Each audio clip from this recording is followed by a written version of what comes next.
हमारे बीच में प्रभारी मंत्री महोदय माननीय ओम प्रकाश जी सकलेचा, माननीय सांसद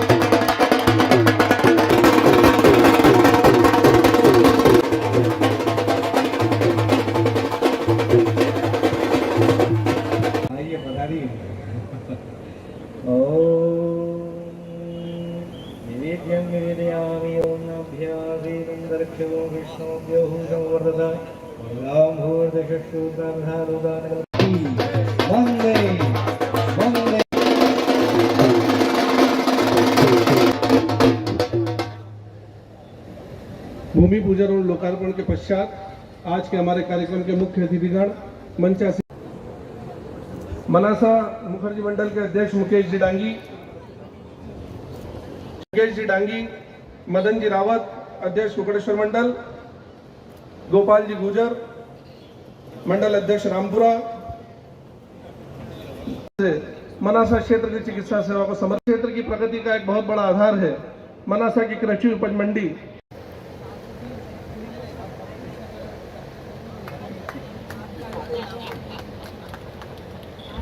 माननीय प्रभारी मंत्री जी और सांसद जी का स्वागत। माननीय विधायक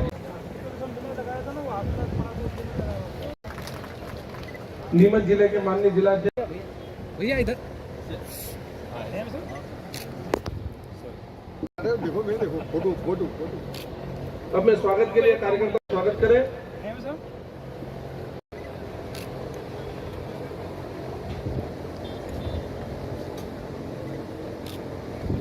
सत्यनारायण जी सोडानी, सुरेश जी मेघवाल,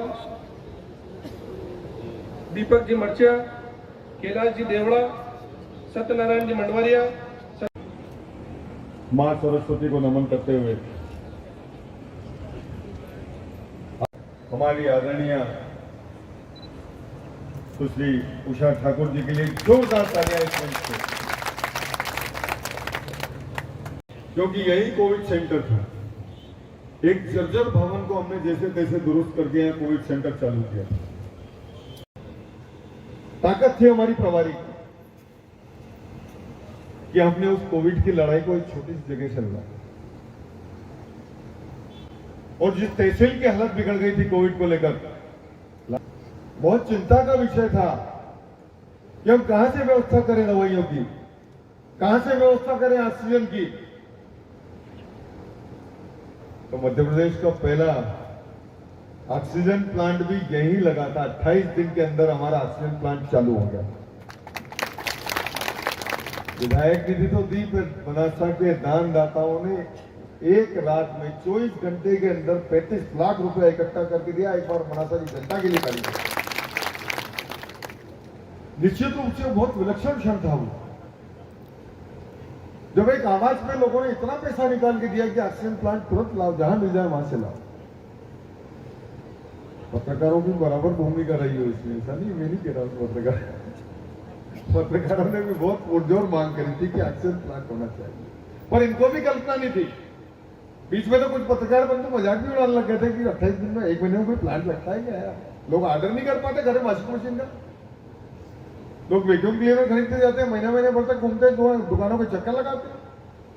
हमने 28 दिन में उस प्लांट का ऑर्डर करके पेमेंट कर दिया, प्लांट फिट कर दिया, चालू कर दिया, उद्घाटन करा दिया, माननीय मुख्यमंत्री जी से लोकार्पण करा दिया। तो हॉस्पिटल मनासा में बनेगा, ये कल्पना का विषय। 30-40 साल पहले शायद 24 बेड का हॉस्पिटल था, कोई उसके बाद उन्नयन नहीं हुआ, कोई नई सुविधा नहीं बढ़ी। मुझे लगा कि स्वास्थ्य की दृष्टि से भी यहाँ कुछ न कुछ करना चाहिए। और पहले तो कोविड सेंटर हटना है यहाँ से, तो नया कोविड सेंटर का हमने डोम बना लिया। वैसे आरएस के हिसाब से उसकी कास्टिंग 65 लाख से ज्यादा बैठती है, लेकिन हमने 40 लाख में बना लिया। 25 लाख में उसमें बचा लिया, मतलब सरकार के खजाने में, हमारी जेब में नहीं।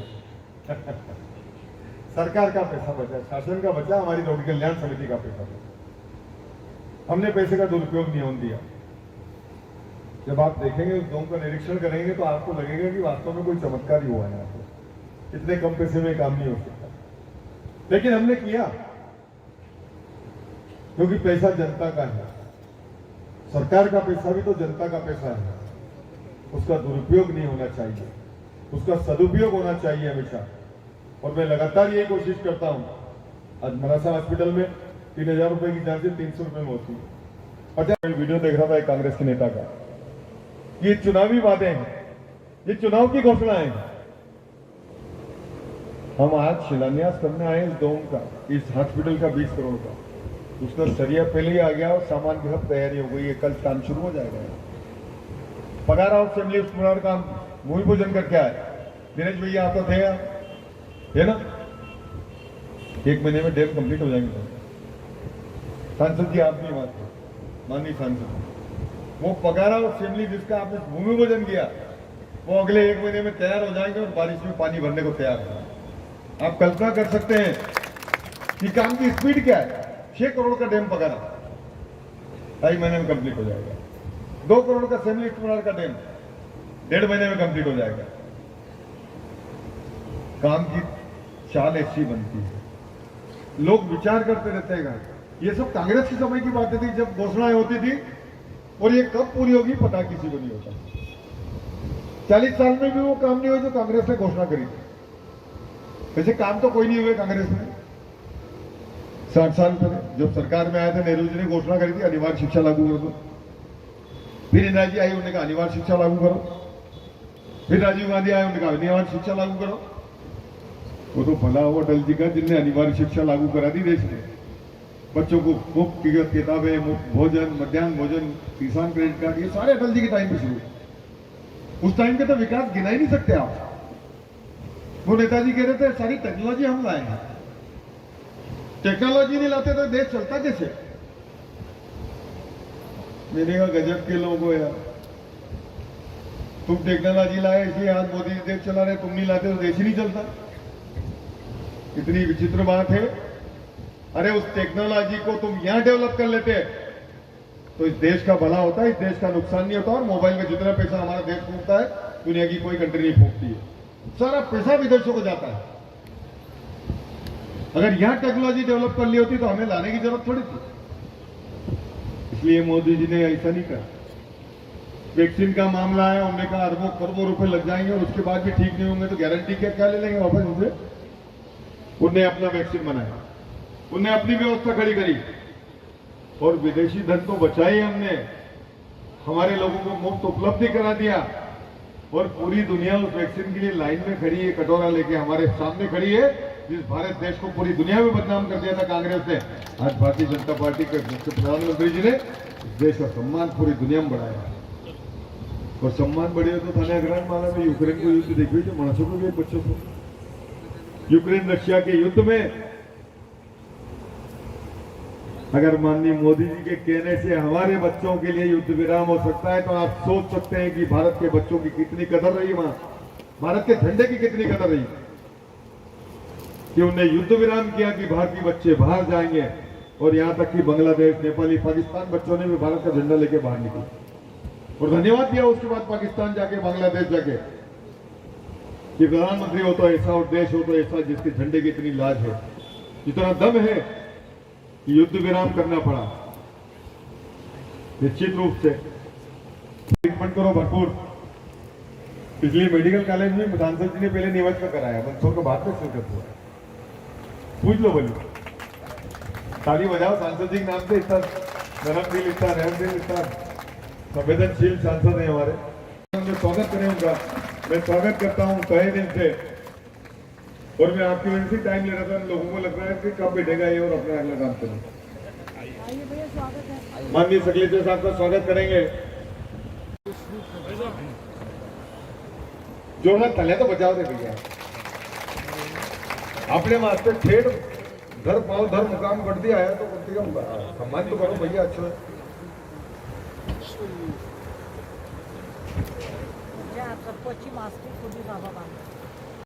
और उस योजना में हम तीनों विधायक और उसकी स्वीकृति आप करके सूचित करेंगे तो कम से कम टेंडर जल्दी लग जाएंगे उस योजना के। क्योंकि नीमच के भी बड़ी प्रतीक्षा है। दिलीप भैया को 28 गांव उनके हैं, 9-10 गांव ओम जी भाई साहब के इसमें जावद में, और मनासा तहसील तो पूरी है। आपकी मंत्रियों की कृपा हो जाएगी तो टाइम से वो कार्यक्रम था उसको छोड़ के ये टाइम से यहाँ पहुंचे।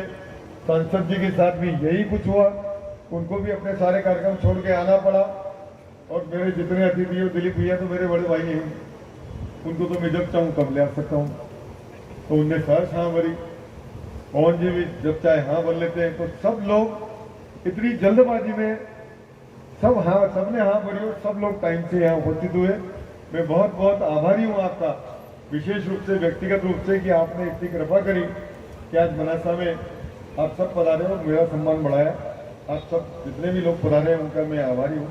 बहुत बहुत आभार मैं व्यक्त कर रहा हूँ, पर मैं अपने दिल से जो अपने वर्ड में मैं वो कर रहा हूँ। को धन्यवाद दूंगा कि नीमच जिले में आप लोगों ने मेहनत से मध्य प्रदेश के मुख्यमंत्री और देश के प्रधानमंत्री नरेंद्र मोदी जी ने मेडिकल कॉलेज दिया है, उसका भी अभी शीघ्र भूमि पूजन होगा और नीमच जिले की जनता को बहुत बड़ी सौगात मिलेगी।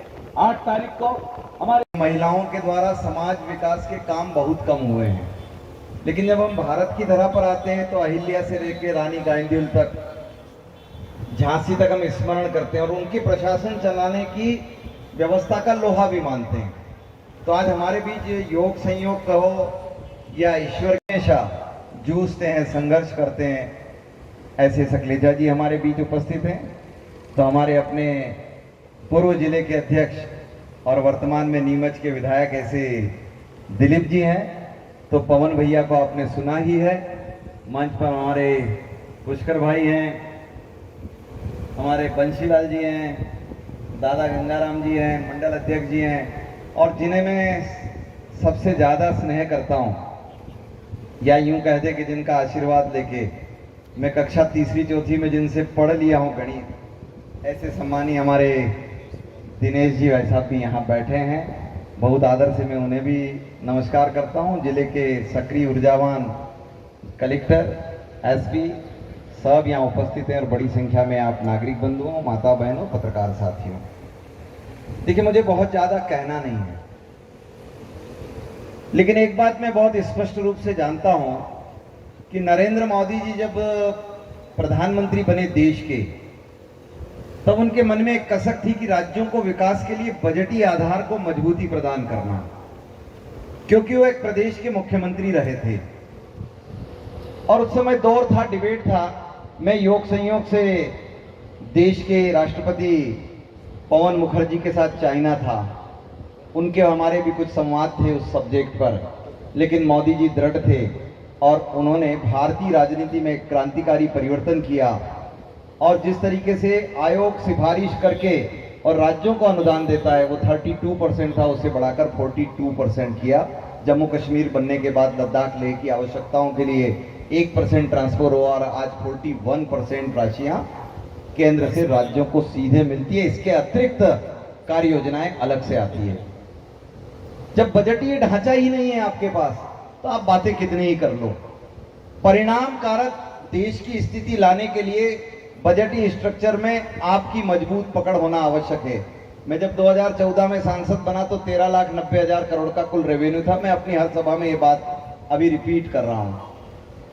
आज जब हम 7 साल के बाद आज देश अपना बजट लेकर आता है, निर्मला सीतारमन एक ऐसी बहन जो समर्पित भाव से वित्त की व्यवस्थाओं में जुटी है, उन्होंने अगर देश का बजट पारित किया तो जो देश 13,90,000 करोड़ के रेवेन्यू पर खड़ा था, वो इस वर्ष 39,50,000 करोड़ के विशाल बजट के साथ दुनिया के सामने अपने आप को प्रस्तुत करता है। कोई घर, कोई व्यवस्था, कोई सिस्टम ये परिवर्तन नहीं कर सकता है।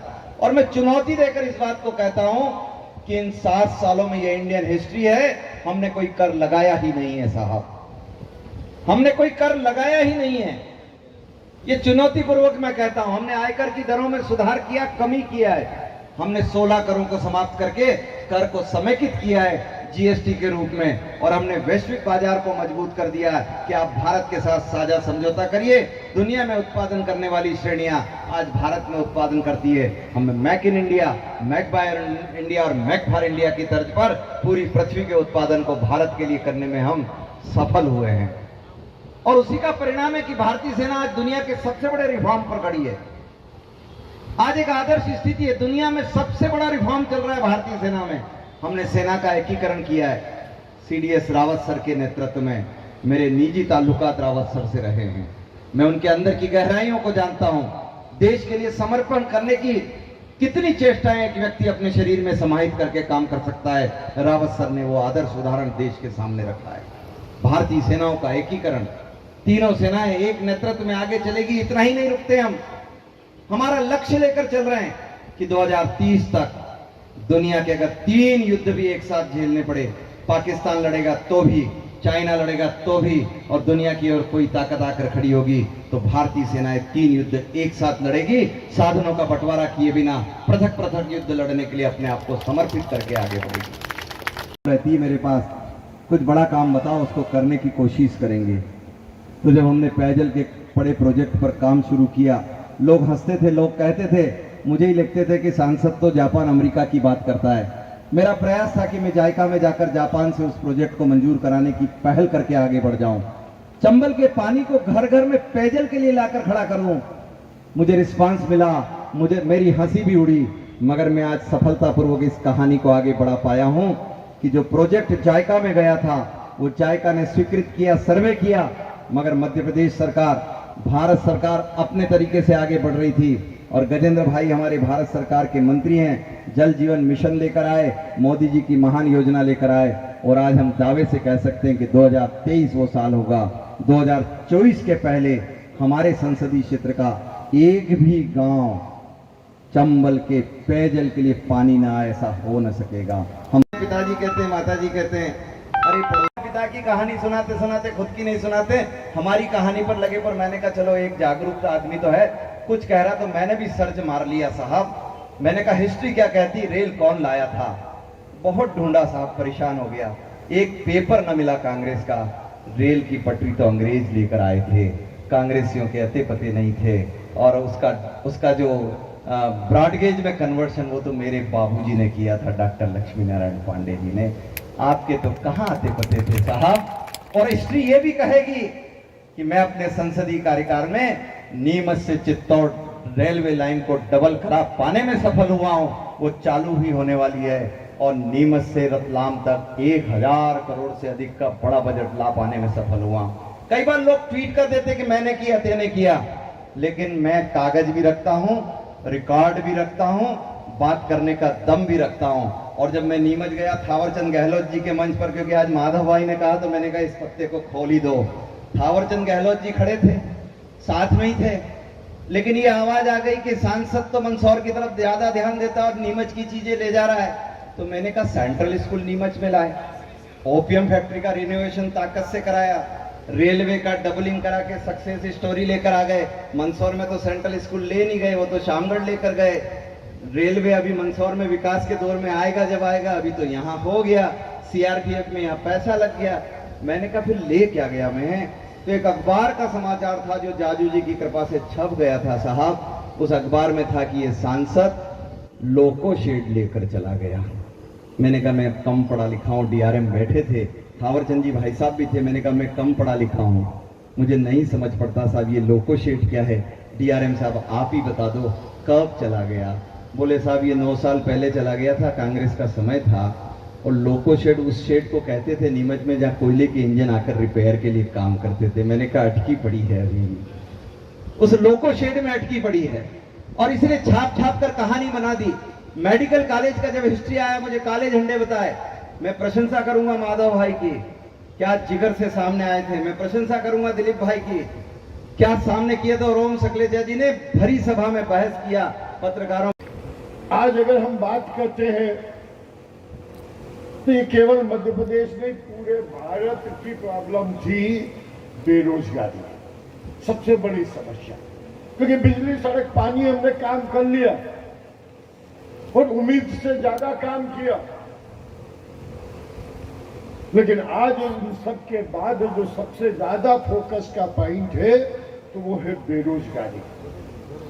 और जब हम कोरोना से निपटते ही और कोरोना के जिस अच्छे तरीके से दोनों डबल इंजन की सरकार ने मिलकर काम किया, उसको कई लोगों ने पूरी दुनिया में अप्रिशिएट किया मध्य प्रदेश के काम को। क्योंकि अगर हम दूसरे राज्यों में देखें, महाराष्ट्र में देखें या केरला में देखें, तो वहाँ की सरकारों का अंतर भी हमें साफ दिखा था कि जगत गुरु भारत के निर्माण में कोई कोर कसर नहीं छोड़ने वाली है। हम राष्ट्र नायक मोदी जी का समर्पण, उनका विजन, जननायक भाई शिवराज जी का दृढ़ संकल्प निरंतर हम देखते हैं साथियों। मैं देखती हूं कोई समस्या तो ऐसी हो जिसका समाधान परिवार भाव से भारतीय जनता पार्टी का नेतृत्व नहीं करता। संपूर्ण समाज की पीड़ा को अपनी पीड़ा समझते हुए उसे जड़ मूल से उखाड़ कर फेंकना, सबका साथ, सबका विकास, सबका प्रयास, सबका विश्वास जीतने की एक अहिर्निश श्रृंखला में भारतीय जनता पार्टी काम कर रही है। हमने हमारी पंचनिष्ठाओं को ना कभी छोड़ा, ना कभी छोड़ेंगे। हम सांस्कृतिक राष्ट्रवाद के पुजारी थे, हैं और रहेंगे। हमारे केंद्र और राज्य की सरकारें निरंतर इस बात की गवाही देती चली आ रही है। कार्यों को विस्मृत भी मत कीजिए कि कितने कठिन काम जिनकी हम कल्पना नहीं कर पाते थे कि कैसे धारा 370 समाप्त हो जाएगी। क्या इस देश में 3 तलाक कभी नियंत्रित हो भी सकते हैं? आप कार्यक्रम में ताली अवश्य बजा दें, पर मेरी प्रार्थना इतनी ही है कि आप इसको व्यवहारिक धरातल पर नीति के निर्धारक, नेता, नेतृत्वकर्ता प्राण से 18 घंटे, 20 घंटे से कोई भी कम काम नहीं करता। और इस अपेक्षा के साथ इस राष्ट्र निर्माण में हमें आप भाई बहनों का 100% सहयोग चाहिए। मैं बहुत व्यथित और दुखी हूं। प्रसन्नता है कि यूपी में सरकार बन गई, पर योगी जी की विधानसभा में और अन्य जगह जब देखते हैं कि 56% मतदान होता है तो मन आहत हो जाता है।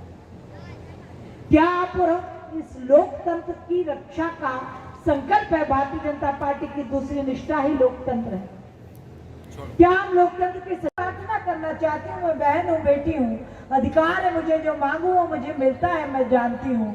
मैं आपसे हाथ जोड़कर प्रार्थना करती हूँ साथियों, चुनाव कोई सा भी हो, 100% मतदान अपने इष्ट मित्र जन परिवार सबका होना चाहिए। ये प्रतिज्ञा कर लो। यदि भारत माता के प्रति थोड़ा सा भी स्नेह और प्रेम है, यदि आप उसके ऋणी हो तो, और ऋणी होना ही पड़ेगा, उसी के अन्न जलवायु से आप पोषित हुए, कैसे 100% मतदान करके राष्ट्र निर्माण के सहायक आप नहीं बने? मैंने तो दूसरे ही दिन से, क्योंकि आप सबने विभाग भी मुझे ऐसे ही सौंपा है, श्रद्धेय मंच को बताना चाहती हूँ कि आप और हम सब स्वाधीन देश में रह सकें। तो मेरी प्रार्थना है इस आजादी के 75वें वर्ष में आप जितने लोग यहाँ बैठे हैं, अपने घरों की बैठक में मुख्य स्थान पर किसी न किसी क्रांतिकारक का चित्र आप जरूर लगाना। ये हमारा नैतिक दायित्व है, राष्ट्रीय दायित्व है। ये वो महाबलिदानी लोग हैं जिन्होंने कोई सौदा नहीं किया, अपने स्वार्थ की सिद्धि के लिए कुछ नहीं किया, सब कुछ नछावर किया तो इस देश की आजादी के लिए। और आज और आप और हम इस स्वाधीन देश में सम्मान के साथ जी रहे हैं। माता की नहीं पहुंची आवाज, भाजपा माता तक भी नहीं गई। हमें जगत भारत माता की जय हिंद।